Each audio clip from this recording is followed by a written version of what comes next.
What's up, guys? Welcome back to Among the Fins. I am your host, Aaron, and thank you for joining me on Request Wednesday, where I choose one of the requests out of the comments. Normally, I have a request board. Actually, I do still have a request board right here, so we're actually going to be doing Hatebreed, Weight of False Self today. And if you have anything you want me to review, go ahead and leave a comment below letting me know what it is.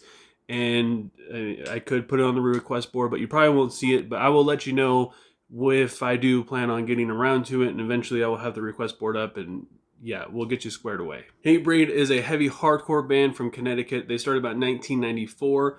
Weights of the False Self is their 8th studio album, and Hatebreed is kind of an interesting band because they kind of fall into the same category as like a Mirror or Attila in terms of they have a lot of just bad controversies all around them. Like their drummer, I believe it was their first drummer, maybe it's from 1994 to 1997 or 96 to 97. I'm probably butchering all the years and all that. But one of their drummers was put in jail for attempted murder, and they got in trouble one time for using homophobic slurs, and they just do a lot of stupid things that they really shouldn't be doing. So a lot of people don't like them based on things that don't have anything to really do with music. And it's not really why I don't listen to them. They're just not really on my radar quite as much. And sure, yeah, that might be some reasons why I don't go out of my way to listen to them. But honestly, like, I kind of forgot all about them. I forgot that they even released an album until somebody requested it. The first song on the album, Instinctive, kind of sets the pace for this entire album. Once you listen to the song, there's not really anything new that's going to pop up. I mean, it's a pretty solid intro. The lyrics are okay. There's some kind of cheesy chants here and there. The riff is super addictive, though, and the lyrics aren't really good, but they definitely get you pumped and excited for this album, that's for sure. And the song, Let Them All Rot. The lyrics on this one are actually quite a bit more fun. I enjoyed the lyrics more, even though there's still more silly chants, and by this time the vocals started to grow on me a little bit more, and the vocals definitely carry this song more than Instinctive. But the drums and the guitar do have some kind of like shiny moments as well. It's super repetitive, but it's still pretty good. Set It Right has very simple yet enlightening lyrics that are about, if you want to see change in this world, you should be the change. The change has to start in you before you see anything else change. And it's actually got a pretty solid message to it. The chorus has a really good riff to it, especially the final chorus in the song. And then the title track song, Weight of the False Self, also has the same kind of message as Set It Right, but a little bit more energy and quite a bit more attitude to it. It's pretty repetitive lyrically, but there's subtle changes here and there throughout the song that kind of kept me interested along the way. And the music definitely helps mix it up as well, as everything else is kind of changing just a little bit. It really drives home the message with the repetitiveness, though. I mean, it's just a really good get up and march around and stomp your feet kind of song, but I definitely like Set It Right a lot more. Cling to Life, I believe, is about a loved one that's maybe dying or is dead. It sounds like maybe from a sickness. The chorus in the song is absolutely fantastic, and the lyrics are the main selling point in the song. The music just pushes the emotion a little bit more and kind of makes you feel it a little bit more, but it's definitely the lyrics in this song, which I never really thought I would say that about a Hatebreed song. And the song The Stroke of Red, which I'm assuming is about anger and dealing with anger issues, has a very open, kind of a free sounding riff and drum work going on in the intro. The chorus has some really good guitar melodies to it, but honestly the song didn't really hook me until the bridge. I was kind of bored throughout most of this song until we got over halfway through it. The song Dig Your Own Grave has a more traditional hardcore sound to it, which honestly there's not much else to say past that.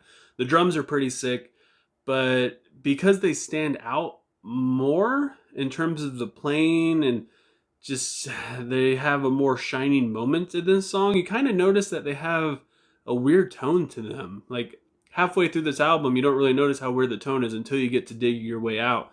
So, I mean, I enjoyed them, but at the same time, I was like, they just sound kind of weird.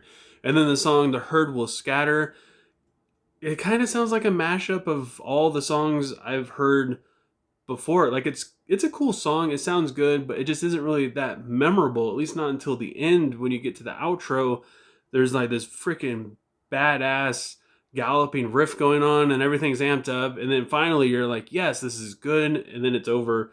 And you just kind of, I wish they would have done that a little bit sooner, or maybe just, I don't know, did something different to make it not sound like everything else they played up to that point. This I Earned is a song about, this is who I am, kind of take it or leave it. I got these things in my life because I worked for them. I mean, it's pretty much described in the title of the song. And I really dig the variety in this song, specifically the structure. It kind of breaks up the repetitiveness, basic kind of song structure that they use throughout this entire album, where it's just verse, chorus, bridge, chorus, outro kind of thing. They really broke it up, even lyrically. Like when they go into the verse, they're not just repeating the same thing, and the chorus is a little bit different. Makes it quite a bit interesting. And even though it's something really simple, an album that's like this, where it's kind of basically written in a very simple way, it stands out just that much more. The song From Gold to Gray is about life's ups and downs. And again, it has a more traditional hardcore kind of groove to it that put a smile on my face. It just didn't really stand out that much past like the second listen. Wings of the Vulture has probably my favorite riff on the album. I mean, it's just so, the guitar is just so nasty. It's so good. And it also, like, they changed up their lyrical style. It's not as straightforward. It's a lot more metaphoric in a sense, which again, it helps quite a bit change things up, because like I said, all like the tones and the sounds that you hear throughout this album pretty much stay the same. So it's nice to have at least the lyrical style changed up a little bit. And the last song, Invoking Dominance, is a super melodic intro that transitions into probably the most brutal sounding thing on this album. And the chorus, it just goes straight in the chorus, which is absolutely insane. I gotta admit, I didn't really like the energy that this song brought, especially as a closer. Like, it didn't have that, just that completion feel to it. But then once I listened to it a couple more times, the atmosphere it creates, it really does bring that closure to you. And it's actually a really good, solid song. Like, once it's over, you're like, okay, that was good. This is done. I never thought I would enjoy a Hatebreed album nearly as much as I enjoyed Weight of the False Self.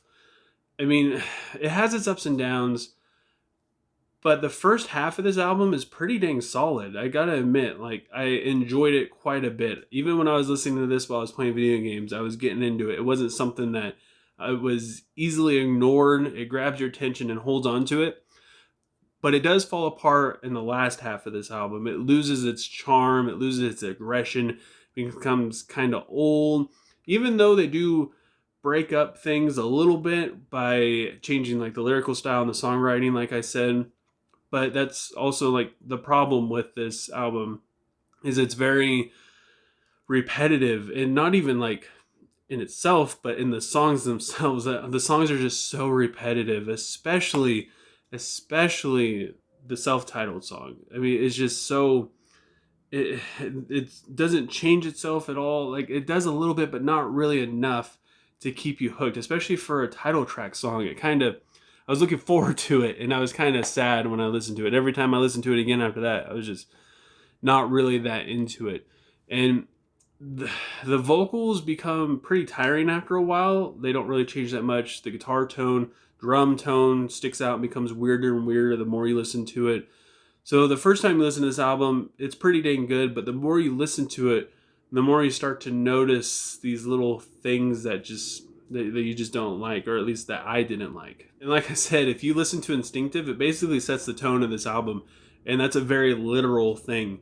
All the way through, it kind of holds on to that sound, it holds on to that same tone and that same feeling that it has all the way up until the end. When you listen to Invoking Dominance, that's when things finally change.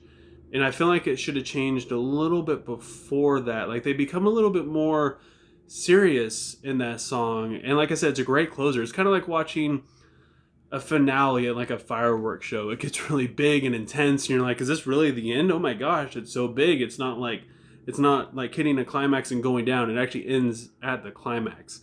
So with all that said, I got to give Weight of the False Self by Hatebreed a 6.3 out of 10. I never thought I would enjoy a Hatebreed album, at least not more than like an Amir or Attila album, since I kind of grouped them into the same kind of just douchebaggy category kind of thing. But I mean, the lyrics in this are really good. Like, they get you pumped about life in general, as opposed to some guy screaming at you, telling you how cool he is and he's going to kick your teeth in.